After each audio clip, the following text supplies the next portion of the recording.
In this video, we're going to talk about how to make the f sound.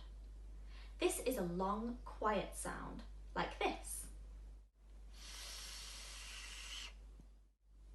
Here is the Jolly Phonics picture for this sound, and the action that we use goes like this. You can use this action to remind your child to make the f sound when they are practicing. Now, some children find this sound a bit tricky, and they might swap it for different sounds.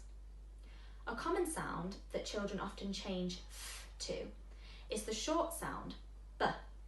For example, they might say bish instead of fish. So to make our f sound, we need to use our bunny teeth.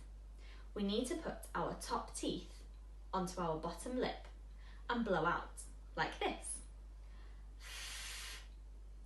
This is called our bite and blow sound, and you should be able to feel the air blowing onto your bottom lip. So let's make the f sound on its own first. Using a mirror can be really helpful so that your child can see their mouth and can make sure that they are using those bunny teeth. Once your child can make the f sound roughly 8 out of 10 times correctly, we can start adding vowels to make some silly sounds. We do this by making our f sound, having a small gap in the middle, and then adding a vowel, like this. F, E, f, oo, f, ah. Then we can try squashing our sounds together like this. Fee, foo,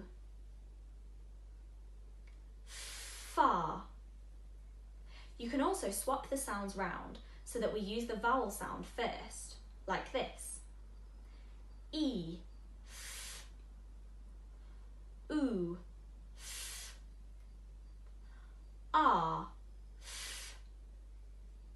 And then we squash them together like we did before. Eef, oof, ah. Once your child can make these silly sounds with no gap in the middle, we can start using the f sound in some short, simple words, like this. Food, fan,